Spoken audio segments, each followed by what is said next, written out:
Welcome to Clarinet Basics with Madame Ecodeo. Here I am teaching you about playing the clarinet. So the clarinet is a relatively new instrument to me as well. I have learned it in the past, but never really got a chance to master it. So when you are sitting and playing the clarinet, you want to be sitting straight up with your legs in front of you and your feet flat on the floor. That's the best way to hold your clarinet. If your feet are cross-legged or you're not sitting up straight and someone were to bump your chair while you're having the clarinet in your mouth, you can hurt yourself, you can bump your reed and break it, and those are all things you don't want to have happen. When you're holding the instrument, you will find that at the back of the instrument there is actually a thumb pad here, very convenient for holding it. So you're going to put your right hand on the bottom and have that resting just on your thumb here. Then your fingers will cover the holes, 1, 2, 3. And with your left hand, there is a thumb hole at the back. You're going to put your left thumb at the top and then cover 1, 2, 3 holes. And that's how you're going to be holding the clarinet. You can see that there are some keys that line up pretty conveniently with your fingers along the clarinet. So that's how you know that this is going to be in the right place. You don't want to have the clarinet being sitting very far out from you or too close. You want it to be just at a little bit of an angle here. When you put your clarinet in your mouth, you are going to notice that your mouthpiece has a ligature, this metal bit. The wooden part is a reed, and the mouthpiece itself, which is connected to the rest of the clarinet. So this reed is going to vibrate. And when it vibrates, that's how we create that sound. It's kind of like when you take a ruler at the edge of a table and you hit it really hard and it vibrates and you can hear that. That's what's going on in your mouth. So you need to have this be wet enough in order for it to move without breaking. So you're just going to stick it in your mouth while you're putting your instrument together. When you have this in your mouth, you are going to have it rest just on your bottom lip and have it go behind your teeth, your top teeth. Your top teeth will then rest on this rubber pad here. Not every mouthpiece is going to have this pad, but if you do, that'll be great for you to put your teeth there. And then just have it resting through your tongue, have it resting right here, and your teeth go on top like that. Then you're going to seal the sides of your mouth around the mouthpiece, and you're just going to blow a "to" sound with the tongue starting at the ridge behind your teeth and then pushing the air forward, so a t, t, t sound.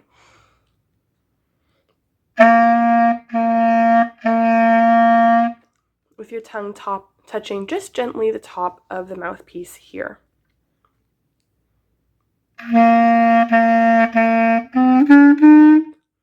So if you are able to produce a steady stream of air, I would suggest just playing without covering any of the holes so that you get used to playing a sound. And then practice putting one finger down after the other to see how that feels. You might have to play around with it just to get a sound, but when you get comfortable with making a sound, it should sound something like this.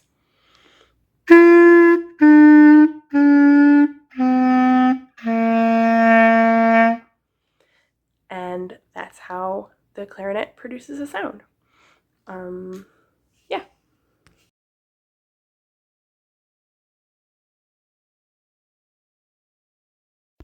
So here we are again, and I'm going to introduce how to put your clarinet together, how to open up the case, and to properly care and clean for your clarinet.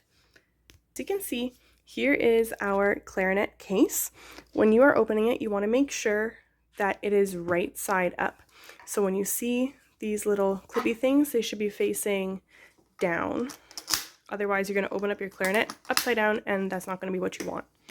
So when you open it up, it is going to be in pieces inside the box. So you want to make sure that you are putting together all the pieces in all the right order.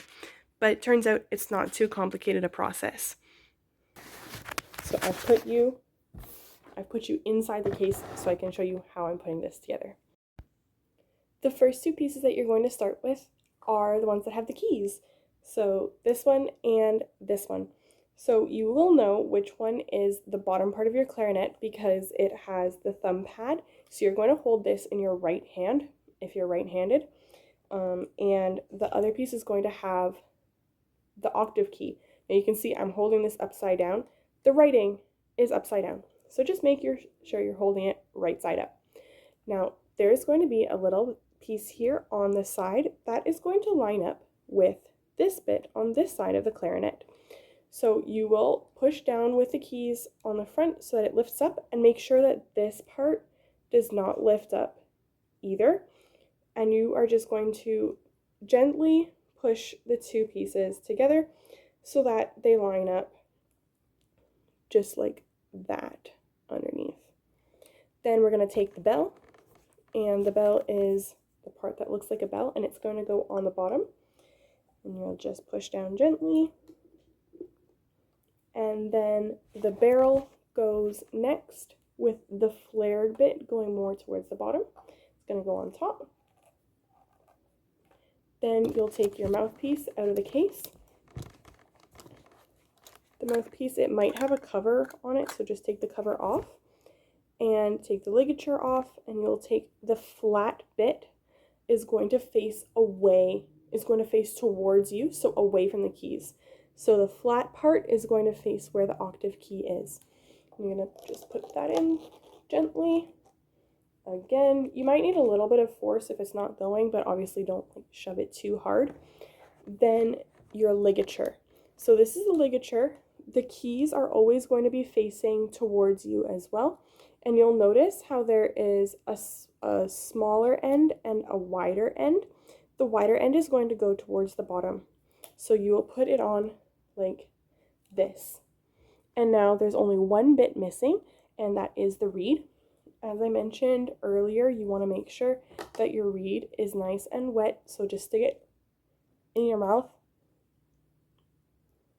And you can have that sitting in your mouth as you are getting this all set up. Okay, so now that it's wet, the reed also has like a bumpy part and a flat part, and that flat part is going to go just like a puzzle against the mouthpiece, the flat bit of the mouthpiece.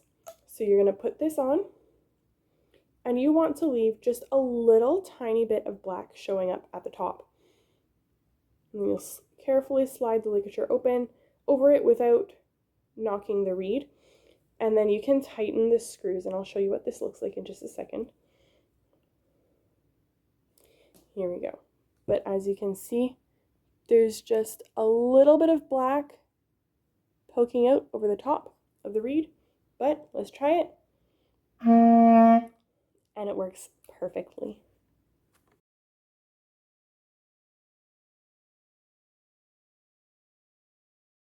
So now I'm going to be performing the scales on the clarinet, starting with the concert B flat major scale. So clarinet is an instrument that transposes up by 1. So the concert B flat major scale is going to be played as a C major scale on the clarinet. I'll be playing 1 octave in whole notes.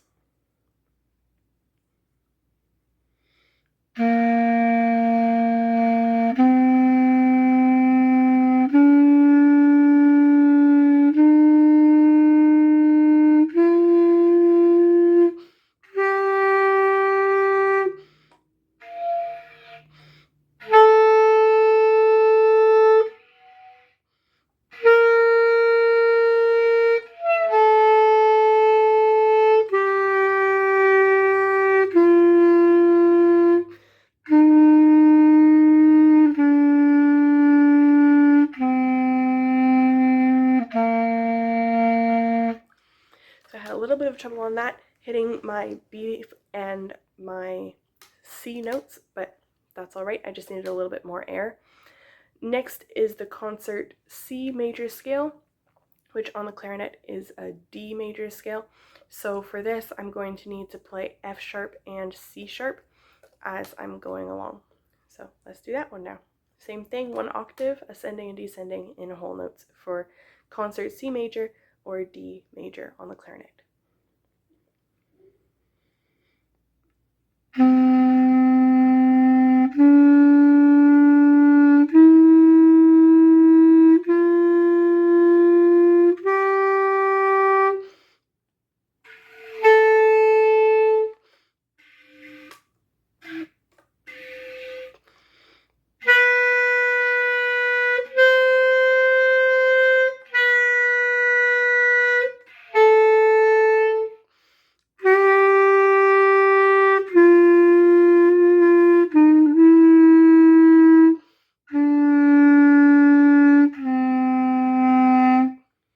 Once again, hitting some of those high notes are pretty difficult for me to get that B, C sharp, and D, but once I add more air, then I'm fine.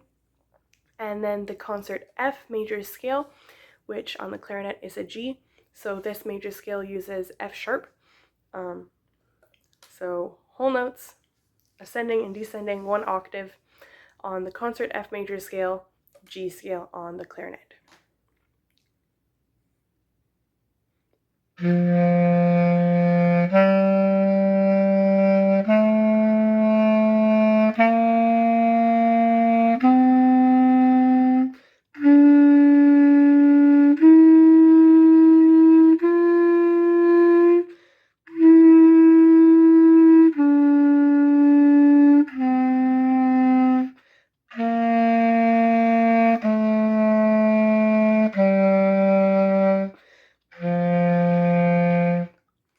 So that one I find pretty easy, but there we go. So those were concert B flat major, concert C major, and concert F major on the clarinet.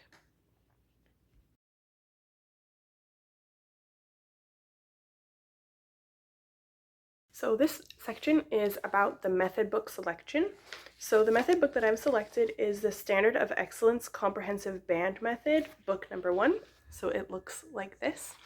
And the selection that I've chosen to play is found on page 27, and it's song number 120, Home on the Range, by Daniel E. Kelly, born 1843 and died in 1905. I like this song because it is a piece that is from my childhood, that I don't know when I heard it first, but it's just always been one of those songs that I've known. It's in the key of F major and is in the 3/4 time. It starts with a pickup note at the beginning. So I'll just start playing it.